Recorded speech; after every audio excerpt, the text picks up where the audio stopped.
j'espère que vous allez bien. Je suis très contente de vous retrouver aujourd'hui pour les énergies de votre deuxième semestre 2026.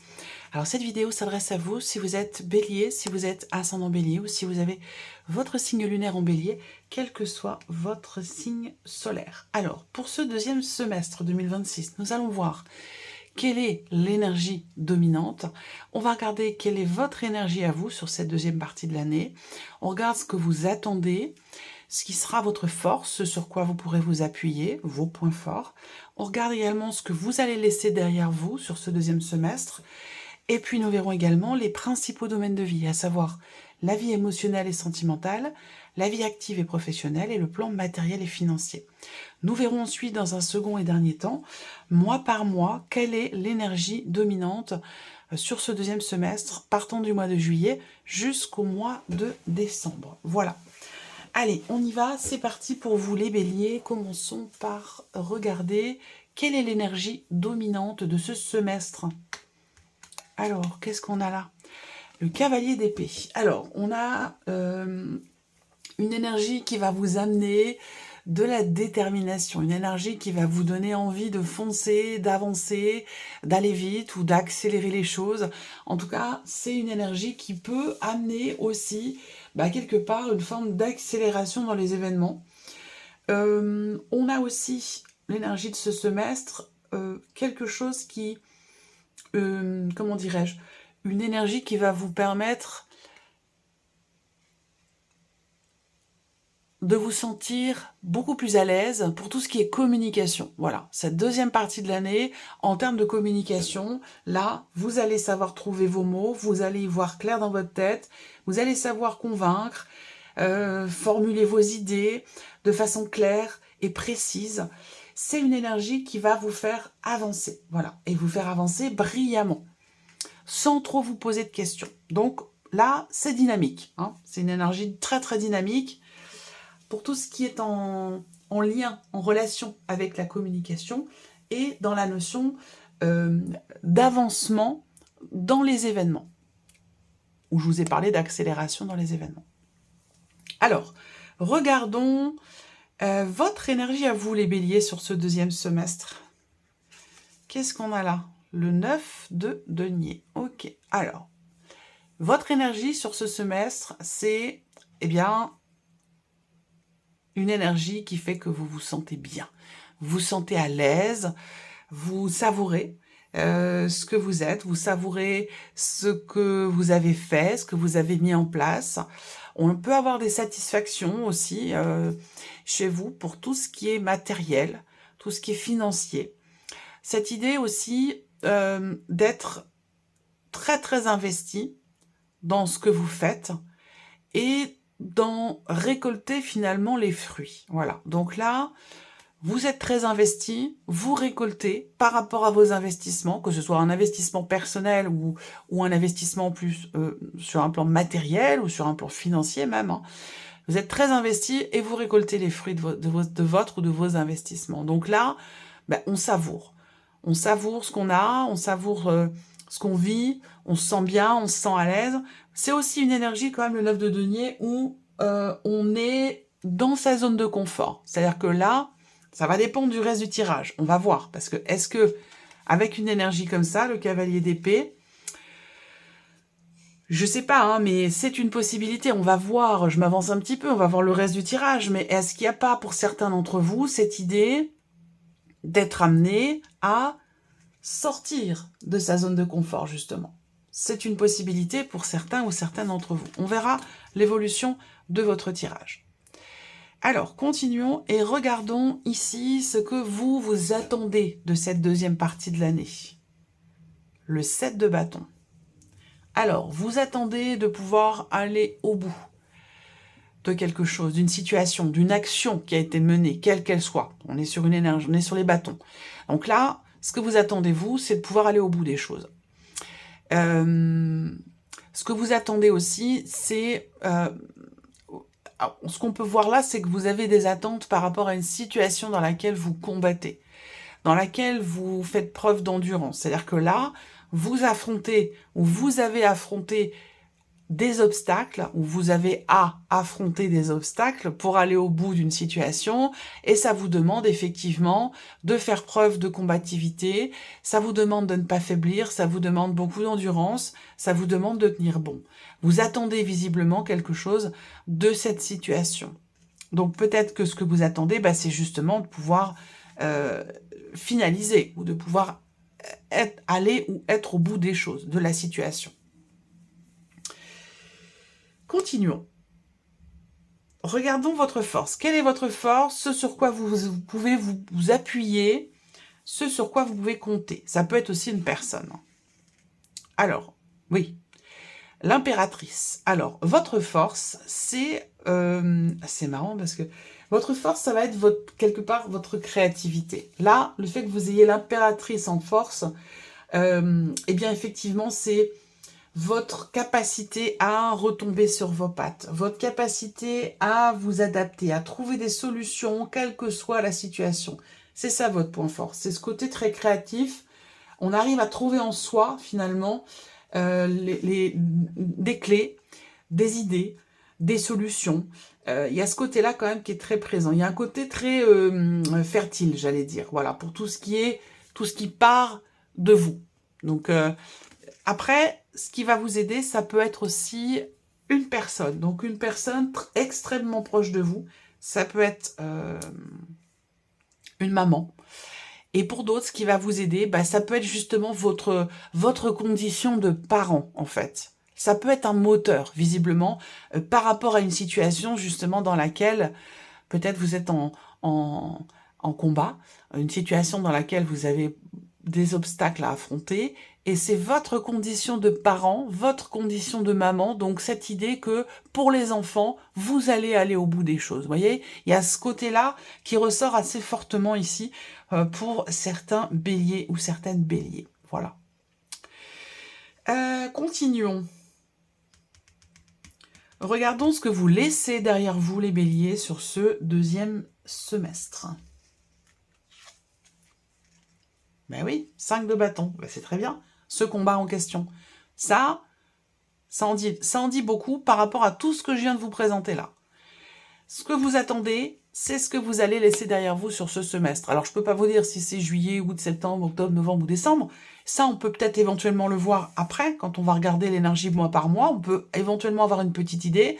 Mais déjà, visiblement, on voit que vous allez obtenir gain de cause par rapport à ce que vous attendez, dans ce que vous affrontez ici, dans le combat qui est mené. Là, le combat, on va le laisser derrière soi. Vous avez le 5 de bâton dans ce que vous laissez derrière vous. Donc, vous allez laisser derrière vous peut-être une situation de crise, une situation de désordre, comme si justement quelque chose allait se remettre en ordre sur ce semestre, que ce soit en vous par rapport à une situation compliquée ou que ce soit effectivement dans une situation en particulier. Ça peut avoir un lien avec une démarche. Ça peut avoir un lien avec une procédure, quelle qu'elle soit. Ça peut être simplement administratif. Ça peut être aussi quelque chose de juridique, c'est possible. En tout cas, vous laissez derrière vous une situation de crise ou de conflit où vous n'allez plus avoir besoin de vous organiser, d'anticiper, de faire preuve de stratégie, vous voyez, tout ça, vous allez pouvoir le laisser derrière vous. Donc, je pense que là, en fait, je n'ai pas de stylo près de moi, non. Vous allez pouvoir, sur ce semestre, baisser la garde, baisser les armes. C'est un peu ça l'idée, voilà. Je pense que je vais le noter, si j'arrive, je vais m'en rappeler. C'est ça que vous laissez derrière vous. Alors, on regarde maintenant les principaux domaines de vie. On va commencer par la vie émotionnelle et sentimentale. Donc, je le rappelle, ça parle d'amour avec un grand A. Donc d'amour amoureux, d'amour familial, d'amour amical, voilà, tout ce qui est émotionnel, relationnel. Alors là, on a le 8 de denier. Donc sur un plan relationnel, sur un plan émotionnel, et peut-être par rapport à votre vie sentimentale, là, on voit qu'il y a un réel effort qui est fourni. Vous travaillez sans relâche à quelque chose, soit dans un travail sur soi, dans une remise en question. Il y a un effort ici, il y a un réel effort, un réel travail qui est entrepris sur ce semestre. Donc, peut-être un travail sur les émotions, un travail sur des blessures, un travail sur des traumatismes, un travail sur des efforts, que vous souhaitez fournir pour une relation en particulier. Ça peut être une relation amoureuse, une relation familiale ou une relation amicale. En tout cas, on voit que là, vous travaillez dur à quelque chose sur ce deuxième semestre en rapport à vos émotions et en rapport à vos relations, que ce soit amoureux, familial ou amical. On regarde ici la vie active et professionnelle pour vous les béliers. Ah, le 2 de coupe, ok. Là, vie active et pro, bon, il peut y avoir de belles rencontres. Il peut y avoir de belles associations. Voilà. Le fait que vous ayez le 2 de coupe peut indiquer une forme de soulagement par rapport à une situation, par rapport ou concernant un contrat, un engagement. Là, le 2 de coupe, c'est quand même une énergie d'allégresse, de légèreté. On fête quelque chose, on célèbre quelque chose sur ce semestre. Donc voilà, il peut y avoir quand même de bonnes nouvelles. Il peut y avoir de beaux échanges aussi, de belles relations dans le cadre professionnel. Là, ce 2 de coupe va représenter aussi, pour certains ou certaines d'entre vous, un contrat, un engagement, un accord qui est trouvé. On arrive à composer avec quelqu'un. On peut parler d'association. On peut parler aussi de négociation. Négociation qui se termine bien, parce que quand même, avec le 2 de coupe, on fête quelque chose, on célèbre quelque chose, donc on peut arriver à trouver un terrain d'entente. On peut arriver à tomber d'accord, on peut arriver à trouver des solutions. C'est une très très belle énergie pour tout ce qui est professionnel ou dans vos actions. Dans vos actions par rapport à une situation ou une autre qui n'est pas forcément liée à la vie professionnelle, mais plutôt à vos activités. C'est une très belle énergie. Vous avez un beau tirage quand même jusque-là. Hein. On va regarder maintenant le plan matériel et financier pour vous les béliers sur ce deuxième semestre. Le roi de bâton. Ok. Action, détermination, volonté, on y va, on n'a pas peur, on s'engage, on fait des choses, on est... De toute façon, bon, vous êtes bélier, hein, donc bélier, signe de feu, voilà, le bélier, généralement, il agit. Hein, il va pas forcément prendre énormément de temps pour réfléchir, il va rapidement se décider et rapidement entrer en action par rapport à ses décisions. Donc, c'est un peu l'énergie du roi de bâton. Mais bon, c'est un roi quand même, hein, donc il y a la maîtrise. Il y a la maîtrise dans les actions, dans ce que l'on fait. On sait ce qu'on fait, on sait pourquoi on le fait, on sait pourquoi on veut le faire, et on sait où on va. Donc c'est un petit peu ça l'idée, c'est que là, il y a cette énergie de feu dans l'énergie d'action. Et le fait d'être sur un roi, bah, il y a quand même l'idée qu'on maîtrise bien, très très bien même, son sujet. Voilà. Donc là, on fait preuve de maturité, de responsabilité dans ce que l'on fait pour tout ce qui est matériel et financier. Donc c'est plutôt pas mal comme énergie. C'est plutôt pas mal. Alors, on va continuer et puis on va peut-être aller voir ici mois par mois les énergies qui ressortent et avoir peut-être des détails par rapport à tout ce que je vous ai présenté ici dans votre tirage, les béliers. Donc nous allons garder l'énergie dominante des mois de juillet, août, septembre, octobre, novembre et décembre. Alors, commençons par le mois de juillet. Juillet 2026, énergie. Le mois de juillet 2026.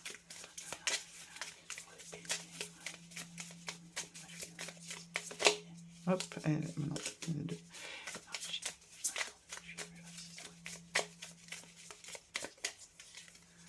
Juillet, ok. Août 2026.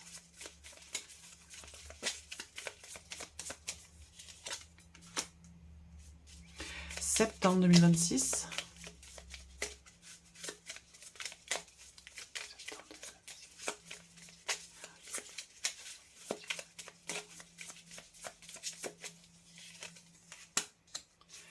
Octobre 2026.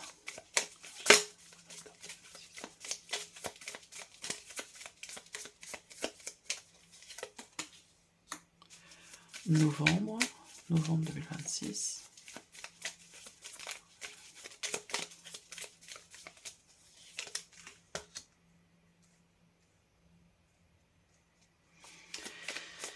Décembre 2026.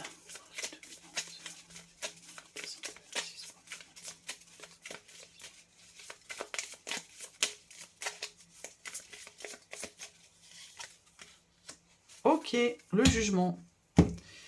Je l'ai eu aussi au mois de décembre pour un autre signe, et peut-être même 2 autres.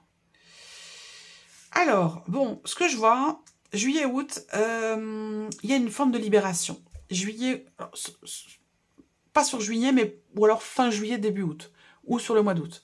Mais juillet, août, là, on se libère, en fait, ici, de quelque chose. Il y a l'idée aussi là, juillet, août, sur cette période-là, sur l'été, de prendre du recul. De prendre du recul par rapport à une situation que vous ne maîtrisiez pas, ou une situation dans laquelle vous aviez un sentiment d'impuissance. Là, vous en sortez. Vous prenez vos distances, vous prenez du recul et vous allez de l'avant.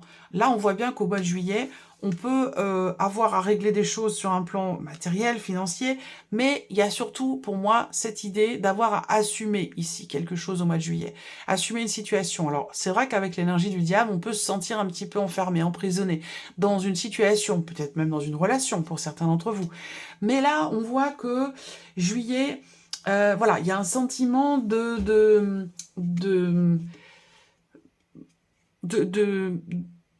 d'obligation, de perte de liberté par rapport à quelqu'un ou par rapport à quelque chose. Il y a cette impression-là qui est présente. Mais, vous voyez, vous avez le 6 d'épée juste derrière. Donc là, on laisse quelque chose derrière soi. C'est une énergie de départ. Au mois d'août, il y a vraiment cette énergie de départ où on quitte quelque chose, on laisse quelque chose derrière soi. Alors, pour beaucoup d'entre vous, là, on va avoir juillet-août. On est là où on n'a pas trop envie d'être. Et puis au mois d'août, on réussit à s'en échapper. Il y a un peu cette idée-là sur ces 2 mois, sur les mois de juillet et août. Juillet, ça peut être un mois aussi très important pour vous les béliers par rapport à une personne qui est du signe du Capricorne. Voilà, ça c'est une possibilité. Et auquel cas, au mois d'août, on voit qu'avec le 6 d'épée, on a l'idée de lâcher prise, l'idée d'aller de l'avant, l'idée d'accepter de laisser quelque chose derrière soi, l'idée d'avancer et de quitter une situation, de quitter quelque chose. Ensuite, septembre. Alors, septembre, on a le 2 d'épée. Si je regarde, épée, denier, bâton. On n'a qu'une carte de coupe, c'est ici, sur l'aspect professionnel. Il y a une réjouissance. Hein. Il y a quelque chose qui vous réjouit, là, sur le 2e semestre. Il y a une joie. Il y a une joie, il y a une bonne nouvelle, il y a une réjouissance, quelque chose qui vraiment qui vous tient à cœur par rapport à vos activités ou par rapport à votre vie professionnelle. Donc, je reviens ici au mois de septembre, le 2 d'épée. Donc, septembre, il va être question d'avoir à choisir, décider, trancher. Est-ce que c'est une décision liée à la vie professionnelle? C'est possible. Là, ça peut être tout autre. Hein, ça peut concerner un tout autre domaine de vie. En tout cas, ce qu'on voit, c'est que au mois de septembre, il est possible que vous soyez dans l'hésitation. Il est possible que vous soyez entre 2 choix, entre 2 décisions. Et qu'il va de toute façon falloir choisir, trancher, décider, même si ce choix n'est pas forcément évident. Il y a toutes les chances pour que ce choix soit finalement salvateur pour vous. Je vais y revenir après. Le mois d'octobre, le 4 de bâton. Alors, octobre, ça peut être un mois très important pour vous, pour tout ce qui est familial, tout ce qui est en lien avec votre conjoint, votre femme, votre partenaire, votre famille, vos parents, vos frères et sœurs. Ce mois d'octobre, c'est un mois très important par rapport à la famille. Ensuite, ça peut être un mois décisif aussi pour vous, pour tout ce qui touche à de l'immobilier. Octobre, c'est le mois où vous allez peut-être aussi pouvoir construire ou commencer à construire ou à consolider quelque chose qui est très important pour vous. Ensuite, on a le mois de novembre. Alors, novembre, on est sur le 7 de bâton. Donc, novembre... c'est un mois où il peut être question d'avoir à savoir faire preuve de patience, voilà, de combativité. Il va falloir tenir bon, il va pas falloir faiblir ou faillir. Vous n'êtes pas encore tout à fait au bout d'une situation ou de quelque chose, c'est pas forcément évident, mais on voit que vous tenez bon parce qu'il y a certainement ici cette détermination à vouloir aller au bout des choses. Est-ce que ça a un rapport ici avec ce 9 de denier là, dans votre énergie à vous? On voit bien que dans votre énergie, il y a ce côté, je suis, il y a une forme de confiance ici, là. On est confiant parce qu'on s'est beaucoup investi et qu'on récolte le fruit de son investissement, de son travail. Donc, on lâche pas, en fait. Il n'y a aucune raison. Donc, il y a une forme de confiance une forme de combat, même si on voit que dans ce que vous attendez, bah, vous avez quand même hâte que ça se termine. Mais voilà, il y a la confiance, il y a la détermination, l'investissement. Et là, novembre, bah, on n'est pas encore arrivé au bout. Il y a cette idée de tenir bon, de ne pas faiblir. Voilà. Faire preuve encore d'un petit peu de patience. Et là, au mois de décembre, vous avez le jugement. Donc le jugement, c'est la fin de quelque chose. C'est une mort symbolique de quelque chose qui va laisser place à une énergie nouvelle. Le jugement, c'est une carte de renaissance, c'est une carte de grande transformation, de changement important. Ça fait plusieurs fois que je le vois, et surtout sur décembre, donc c'est peut-être une info là qu'on a, tous signes confondus, en quelque sorte. Vous voyez, si ça touche plusieurs signes, c'est quand même qu'il se passe quelque chose de très important au mois de décembre, aux alentours du mois de décembre. Voilà. Pour vous, mes chers béliers, j'espère que cette vidéo vous a plu, j'espère que ce tirage résonne en vous. En tout cas, je vous remercie de votre présence, je vous remercie de votre écoute, de votre fidélité pour beaucoup d'entre vous. Je vous souhaite un excellent semestre et puis on se retrouve très bientôt pour les prochaines vidéos. Au revoir.